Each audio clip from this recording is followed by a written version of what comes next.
and welcome to another episode of Tales from the CyberLab. Today with me I've got David Dixon, who is one of my colleagues within CyberLab, and he works in the security testing team as a pre-sales consultant. Hello David. Hi. Welcome to Tales from the CyberLab. Would you like to tell everyone a little bit about yourself? Yeah, sure. So my role at CyberLab is a security testing pre-sales consultant. Effectively, my role is to support our commercial teams in having client engagements, typically over sort of teams meetings to scope projects for pen testing and a number of other sort of security consulting projects. Been in the cybersecurity industry coming up about 7 years now. Before CyberLab, I was with a relatively known company called NCC Group, where I worked mostly in sort of commercial roles, and then eventually made the transition into pre-sales. Cool, thank you. And today we're going to be talking about cybersecurity for websites and web apps. So cybersecurity for websites and web apps explained is the title. So why do we need website and web application testing? And so I guess maybe it's worth actually thinking a little bit, first of all, about what the difference is between when we talk about a website or a web application. Yeah. Are we talking about the same sort of thing? In principle, yeah. I mean, generally, people might define websites and web applications as sort of two different things, but ultimately, a web application is any application that can be accessed via a web browser and that provides functionality or can access services over the internet. But ultimately, even a brochureware site or, a static single page website is still technically a web application. It's just, the terms website and web app are just kind of, sort of two categories of the same. It's one of these phrases that's just sort of become in common use, and sort of, unless you're actually working in and around that sort of stuff, sometimes it can be like, well, what is it? Is it a website application or is it a web app? Is that something different? But I think exactly like you said, a lot of even on mobile devices now, the applications that we have on there, or the version of the application that's on the mobile devices is built using web code, isn't it? Yeah, absolutely. And you think about apps like Spotify, Amazon, or Instagram. They are typically mainly accessed from mobile devices, but you can also now access them and control them in the exact same way via a web browser. And that's, I think that's it. I can remember. Again, it's one of these things where I suddenly realize how old I'm getting. And I can remember the days when it used to be that the mobile applications would be developed using one software package, and then the website would do something else. And there was never feature parity between the two of them. Anyway, I digress. So the long and the short of it is, so why do we need website and application testing? And to my mind, maybe simplistically, it's all software. Yeah. And it's therefore predominantly made by humans, which means that it's inherently flawed. Yeah, exactly. So, I mean, any application is going to have vulnerabilities to a degree. I doubt there are many applications that have been built flawlessly out there. Maybe there are, but I've never seen not one. that I've seen. But the reasons as to why do we need pen testing? I mean, a number of reasons. But I mean, assurance and peace of mind. If you're a business or organization that provides an application, particularly if you're working in the e-commerce sector, you want to make sure that that application is secure, that it's not going to effectively knock your business offline in the event of a cyber attack. You also want to provide assurance to stakeholders, partners, and ultimately, probably most importantly, customers, that their data is secure and is always being protected. And then there's also compliance reasons as well. There's multiple legislations out there, such as GDPR, and depending on what region that you operate in, countries might have their own privacy laws, and you have to comply to. So there's a number of different reasons, really. And at the end of the day, these things, these websites and these web applications in particular, they're internet facing all of the time. Yeah. So they're constantly exposed. Yeah. So they're probably very easy targets to an attacker, I'd imagine. Oh yeah, absolutely. And particularly if you are a company that works in retail, or you provide like an e-commerce platform, they're particularly attractive targets to cyber criminals for a number of reasons. But typically for the data that they hold, there's a lot of sensitive personal data there. There's potentially payment information, so like credit card, debit card details. The crown jewels in that instance are very, very close to logically that they seem very close to the surface of where an attacker could actually get to. Absolutely, and it's not just data as well, but sometimes the accounts themselves are lucrative to hackers and cyber criminals. There's an ever-growing market on the dark web for not just stolen credit card details, but also in effect stolen accounts as well. So, for example, if you wanted to just make payments through someone's account or change their details, so products or things got shipped to yourself, for example, the stolen credentials is a vast market on things like the dark web. So yeah, there's a ton of different motives really. It's both endlessly fascinating and terrifying at the same time. Yeah, The amount of stuff that is out there now. So you mentioned e-commerce, and that's something that we've been looking at internally in CyberLab as well anyway. So this going back to what we were saying around that the crown jewels are located quite close to the surface of the website. Yeah. But also the types of threats increase all the time, don't they? As I think I've mentioned this on pretty much every podcast that we do. Yeah. That cyber threats are increasing all of the time. Without going into too much technical detail, what kinds of threats do we face when it comes to web applications? So when we're talking about testing these things and securing them, what is it that we're trying to secure them from? Yeah, I mean, well, there are dozens, if not hundreds, of prevalent vulnerabilities facing web applications, and not just applications, but APIs as well. However, a best way to kind of summarize what are the most sort of common vulnerabilities would be to look at the OWASP top 10. Right. So I think the acronym is the Open Worldwide Application Security Project, Right. which is an open source. Anybody can log on and go online and find this list. But it's basically an open source list that is regularly updated with the most top 10 common and prevalent vulnerabilities facing any public web applications. Okay, so that's probably a good starting point to start to get an idea about what the types of threats are there. So, and again, when we're talking about e-commerce, if a hacker was able to take an e-commerce platform down, and certainly the likes of Microsoft, where that's like most of their business, unless the organization has an enterprise agreement directly with Microsoft, then businesses are consuming these things through e-commerce predominantly, aren't they? Yeah, absolutely. And also as well, it's not just about protecting your data. Like I said, there's risks there for availability and operational resilience. Hackers might be using vulnerabilities that exist in the web app itself to try and take down the application or steal data. But also as well, they might execute things like DDoS attacks to try and flood the application with so much traffic that the server can't cope, and effectively it's not offline. So and then that has an impact on the actual business as well. 100%. Yeah, you can imagine. I'm trying to think of a good example, like a company like Amazon. That requires 24/7 global availability. It's the largest e-commerce platform on the planet. You can imagine the damage, the financial damage that would be incurred from just a couple of hours of downtime. They'd be talking tens, if not hundreds of millions to try and by the time it takes to recover and get the service back up online. So having service availability and making sure that there aren't any vulnerabilities that could disrupt or even take the application offline in its entirety is also just as crucial. And then also, if there was, data breaches and stuff like that, there was one I remember that we were talking about previously, MageCart. Yes. And that was an attack against British Airways, I believe. Yeah, absolutely. Yeah, so some people might have remember this in the news from a few years ago. I can't remember the exact year now, but I think it was one of their kind of customer-facing mobile applications which was compromised, and effectively it cost British Airways something in the vicinity of sort of 20 million in fines. As a result for a GDPR breach, and this is just a perfect example of how not taking security seriously enough, or not being able to demonstrate to bodies like the ICO, who are the ones that basically that was a direct result of a web app. It was a web app compromise for sure, and it cost there was millions of users' records compromised, and obviously as a result they suffered a financial penalty.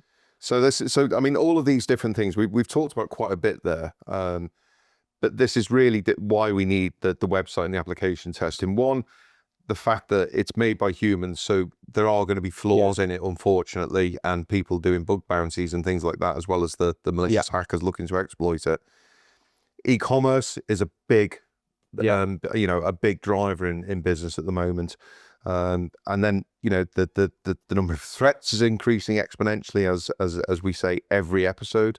And then the knock-on effect with someone like British Airways, especially, that's going to have, not only have they incurred fines from the data protection, they will have made losses through downtime. Yeah. They will have lost trust and loyalty within their customer base as well. Yeah, and probably what's quite common and what you see as a trend in behavior following a cyber incident, particularly of like a public traded company, is that their stocks might drop. You know, people might not trust the company as much, so they might, you know, withdraw their investments from that company. I mean, it doesn't happen all the time, but, you know, depending on how severe that breach is, and also kind of how the company handles that incident, handles the fallout, can really have a reputational effect on their, you know, their share price, basically. Okay, so that sort of kind of, in a nutshell, covers why we should be doing this testing. Now, what does website and API security testing actually mean? And I think before we go too much further, let's just consider what the difference is between website security testing and API security testing. Can you tell us a little bit more about that? Yeah, sure, I can try. So website or web application testing typically is looking for vulnerabilities on the user interface. So think about the application front end. Like the front end, Yeah, there's the front end, and there are kind of two different, well, there are different types of testing that you can do. There's what we at CyberLab would call unauthenticated versus authenticated. Okay. And that's basically, unauthenticated is trying to hack the application or look for vulnerabilities without any user credentials or logging in. So just starting with a blank slate. Yeah, imagine like a hacker's approach. It hasn't got any leverage or any, you know, credentials to log in. They're just, you know, looking for any kind of low-hanging fruit, as it were. And then authenticated is, you know, the kind of opposite of that, where we are looking for vulnerabilities from the perspective of a logged in, authenticated user. And do you think that there's perhaps less of a focus on the security of things once someone's logged in? Do people tend to think, well, it's behind the authentication? You know, there's kind of like the authentication is going to block. So if they've already authenticated, then, you know, we don't need to be as secure once they've authenticated. I think it probably depends on the application and the industry that it's in. You know, some kind of apps that aren't deemed as, you know, likely targets or as attractive targets, maybe they don't feel like there's much of a risk. So maybe you're right. You know, they feel like as long as they've got a sufficient, you know, login screen with sufficient, you know, authentication protocols like 2FA or single sign-on or something like that, then there's probably not as much emphasis on you know, what risks are behind the, you know, once a user logs in. However, think about like open, you know, banking apps, for example, or you know, if you log into your bank account online, then absolutely they're going to need to make sure you as a customer want to know that there are no vulnerabilities. Absolutely, yeah. Also, they you know, not just through GDPR, but things like FCA regulation, and there's a myriad of other kind of specific requirements for, you know, the finance sector in general. That they have to apply to, that if an application wasn't secure enough, you know, even, you know, past the login and authentication process, that those companies would be in serious trouble, you know, because of, you know, inadequate security and following best practices. However, so going back to kind of, you know, what's the differences between sort of web app testing and API testing. So application testing, it really depends how granular, you know, that test is going. Like I said, it can just be from an unauthenticated approach, but ultimately you're looking at the overall functionality, potentially the code base, and also kind of the business logic, you know, the overall functionality of the application, and including kind of the back-end components. With API testing is typically looking for vulnerabilities of any exposed endpoints that website or application will use. So the best way to think about it is not just can malicious actors exploit vulnerabilities on the application front end, but can they get access to data that's being communicated via the APIs, for example, or can they manipulate functions that the API endpoints use? So like that's how trying to pretend like they're a genuine thing. Yeah, exactly. Yeah. So a good example of that is the company Peloton, which was the home workout, outlet, which kind of blew up during, lockdown. Yeah. They suffered a breach, I think, in 2021, where the hackers were able to exploit a vulnerability in one of their APIs that will basically enable any user to request data without prior authorization or authentication. So basically just hijacking the authentication process. Right. Okay. So essentially sending via. So before we carry on, I'm just conscious we haven't actually explained what an API is. Now, I think most people watching probably will know what an API is. It stands for Application Program Interface, and it's a mechanism by which we can have integrations between disparate applications and allow them to communicate securely behind the scenes. Yeah, it is effectively an application can't run without an API. The best, effectively it is what an API is being used to request or pull data that any other user might be either uploading or requesting via the app front end, or like you say, it might be used to communicate with other services or other applications to, again, pull data or edit or amend data and so on. It's effectively kind of like the backbone of an application, really. So going back to just before I took us off at a tangent there, we were talking around the Peloton breach and the fact that someone was able to pose and pretend that they were an application requesting information via an API. Yeah, I think it was more that, so basically there's, so when a user logs in and sort of authenticates it's using an API, sort of like what you might call like a JSON web token, for example. I'm not sure if that's what was used specifically in this case. Okay. But that's what tells the basically the back end that the user is who they say they are, basically, that they're like, so that's kind of like what the prior authorization authentication is. Because of a vulnerability that was present in Peloton's API, hackers were able to exploit that so they could circumvent that authentication process and effectively get access to any user account data. And that data included PII, so names, addresses, telephone numbers, and also in some cases location data as well, and also kind of the users fitness data as well, but that might not be as sensitive. It seems to be these days that all data is of interest to someone to some degree. So someone is able to monetize it or get something out of it. It drives me mad. It really annoys me that they're getting money for my information, and it should be me that's getting the money for my information. Listen, well, this is the reason why it's so important to test APIs and applications equally. So just to sort of sum that up, and the website testing and the web app testing is really testing the front end. The typical things that we're looking at there are possibly SQL or LDAP injection. Now, I don't want to go into too much technical detail because I'm going to get out of my depth. I've got I've got enough knowledge to be dangerous, but I'm by no means a specialist on it. Cross-site scripting is another common flaw that gets left in there. And one that you mentioned was broken access controls. Yeah. Can you elaborate on that a little bit? Yeah, so this is actually probably surprisingly to some people that it's actually the most common vulnerability in the OWASP top 10 that we mentioned earlier, and I think it's remained the most common vulnerability for a number of years now. I don't think the OWASP has been updated in about two or so years. Right. I could be wrong, but I do know that broken access controls has been pretty much number 2 or number 1 for a good few years. And ultimately, broken access controls is pretty much what it sounds like. It's just misconfiguration in the authorization or kind of authentication process, not having sufficient limitations or segregation in terms of like user access privileges. So for example, if for example an application has different tiers of users that should be able to access different things, that broken access controls can be exploited so that a user might be able to escalate their privileges to that, say, of like an admin. And quite often, and like I said, this is the most common thing. So it's not so much kind of like a code base or really technical vulnerability. That strikes me very much as sort of with my old administrator hat on when you were setting up domain policies and things like that.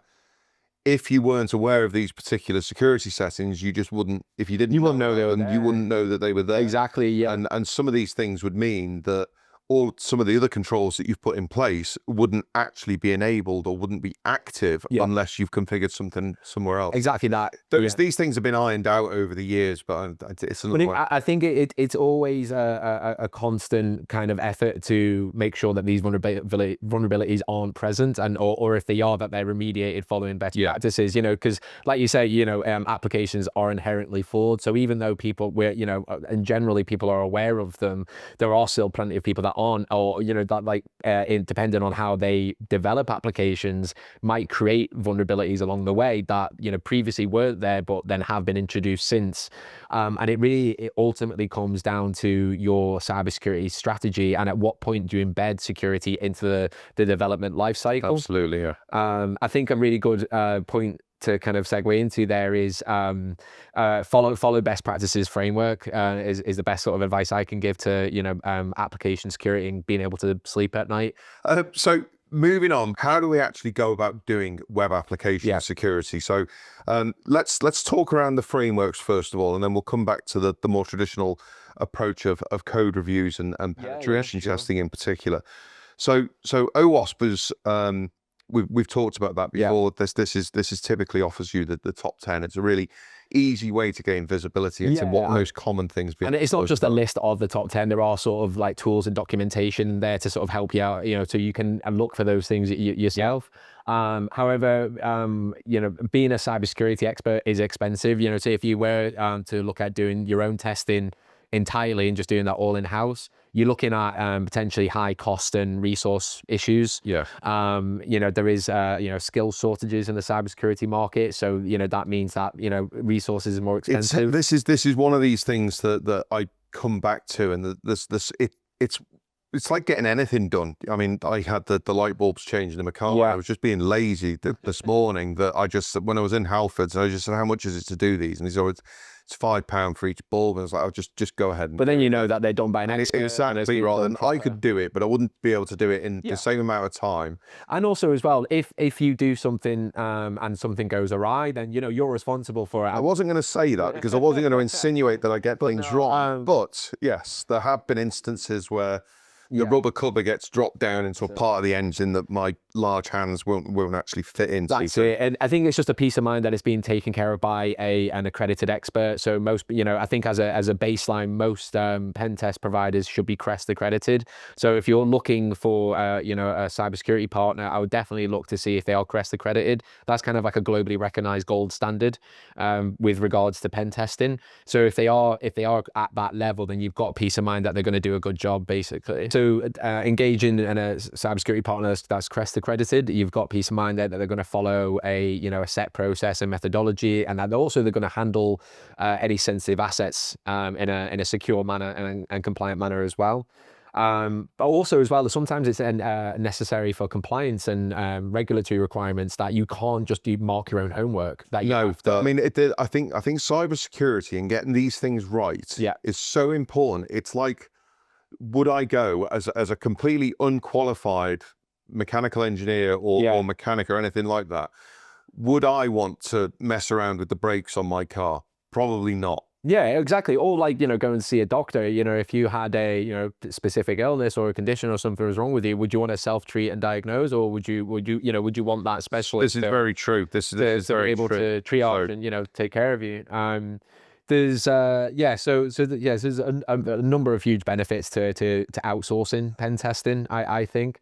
But then also beyond pen testing, you can follow frameworks like SDLC, which is a secure development lifecycle, which is again kind of what it sounds like. So every application will have a development lifecycle. Security is basically embedding that into every step of that process, from sort of inception to completion. Rather than the more traditional approach of like, well, we didn't really think about cybersecurity in the first place because we were just trying to get fixed. So now we've built the product and now we need to secure it. And it means that you're then trying to retroactively reverse engineer the Literally. product and or you know, to do things like that rather than it being built into it. Exactly, and you can imagine the headaches that would cause, you know, a lot of departments. It would also cost a lot of money potentially, and time. It could even potentially delay the project time. You know, so if you're working to tight deadlines to get something to production, and you know, you've had a seamless development life cycle, and then you've got to the point of, okay, now we test it, and you find out the application is full of holes. Now you've got to go back 10 steps and, you know, potentially rip it all out. And yeah, that doesn't sound that doesn't sound like fun, and I can't imagine that you'd be very popular either. But I think SDLC is becoming a much more kind of common approach now to application development. So I think, yeah, and again, it's something that you as an organization can be directly in control of. You know, you can decide, you know, how much emphasis and how much input gets into, you know, testing sort of iterations of that application throughout the process. And then you've just got that peace of mind then that even if there are any kind of changes you have to make, they're more than likely going to be, you know, less stressful and, you know, require less kind of resource and cost at the end. Just to loop back to pen testing, because that's obviously what you do a lot of. You do the pre-sales a lot of on penetration testing. And you mentioned Crest. Yes. There's also check certification. Yep. What's the difference? Because Chris, I can remember a few years back when I did a little bit of pen testing training as part of my role as a Cyber Essentials assessor. And Crest was quite a well-regarded sort of standard at that point. Now, it's not the case that it isn't well-regarded, but it seems to be quite to a penny nowadays. Lots and lots of people have that. Yeah. Whereas check is a lot more specific, or a lot more it is. So the best way to think about the two is check is typically a regulatory requirement for anything public sector or to do with kind of defense. So it's a requirement for any projects that might involve kind of handling any official sensitive data. Okay.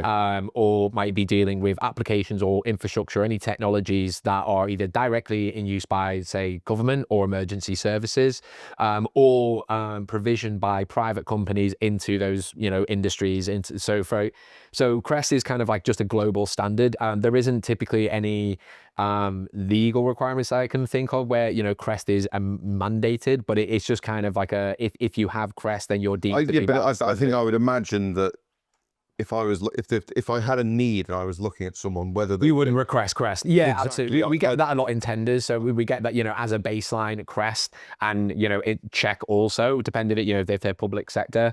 But usually as a minimum, we always see Crest as a minimum requirement. So you mentioned just before about Crest certification. Is this a recognized standard? Exactly. Methodology for penetration testing. It's more of kind of like a globally recognized rubber stamp, if you like. And, you know, it is a gold standard for kind of all cybersecurity disciplines and services, really. And that does include pen testing of all kinds. Like CyberLab, for example, we are a Crest certified company for penetration testing services. And security consulting, but we're also check Greenlight certified as well. So for anybody who's not sure what check is or what the difference between Crest and check, so Crest is, again, it's not something that's kind of run by any kind of government entity. It is just kind of its own independent body that certifies security providers or, you know, IT service providers. And check is a scheme run by the NCSC, the National Cybersecurity Centre. And that is specifically for testing requirements that are involved in typically the public sector or defense or military or, you know, kind of anything. So that kind of level. So and typically check is required where there might be infrastructure, technologies, or applications that handle official sensitive data. Or might have access to sensitive assets. So, for example, councils, local government, and emergency services will have access to what's called the public sector network. So anything to do with that has to be tested under a check scheme. It's not it will be a nice to have. It is, if you're a pen test provider and you're not check certified, you legally cannot deliver that work. It doesn't necessarily mean there's a change in how they would conduct the pen test. It's not like a different methodology. It's more around the security clearance and the data handling. That's what I was going to say, because that was one of the things that came as not as a surprise as such, but it was something that I hadn't really considered properly. Was around after we've done a penetration test, that information is incredibly sensitive Oh, because absolutely. Yeah. you know, if a hacker was to get hold of that, then that's kind of giving them almost a roadmap of how to get into that customer's environment. Absolutely. Or they could just look to see what the critical or high vulnerabilities in that report was, and then just focus on that. Yeah. So yeah, you're absolutely right. Not just for sort of check work, but for any pen test work, any security consulting that, you know, produces a report out of the back end of that, is absolutely sensitive. And that's why we have very, very strict processes and policies, and when handling that information, and when we're delegating the reports to the client once the test has been completed. So we never share anything like that over email, of course. We always have a designated point of contact. It's always deemed client confidential. So the reports, you know, can't just be shared willy-nilly with, you know, whoever. Even within the client's organization, it can only be accessed by specific points of contact. Individuals. And we also use a secure file upload repository as well. So we don't use, so anything that is, you know, for report or supplementary information to do with that pen test, is all stored securely and safely. And then by policy, we delete those records after a certain amount of time as well, for, you know, data retention policies and compliance. Excellent. I think we've actually run out of time, I'm afraid. That's a shame. I know it's one of these things is endlessly fascinating, and you constantly uncover different things that you maybe hadn't considered, or you hadn't looked at it from a certain point of view. But so I think in summary, really, if you have web apps, if you have websites, you need to make sure that you're testing these things just to make sure that you're protecting yourself. Because typically when, you know, I mean, penetration testing, I tend to think in terms of firewalls and network perimeter and things like that, and maybe not necessarily thinking about the web applications or even mobile applications. I would imagine that it could be extended to that as well. Yeah, absolutely. So it's absolutely something that you need to be doing, and it's something that you need to be doing well, and using someone like Crest or Check certified organizations is probably some safe advice to follow. So thank you very much, David. Thank you. Thanks for having me. Hope that this was interesting to the people watching. And I'll be back next time with another set of tales from the CyberLab. Stay secure.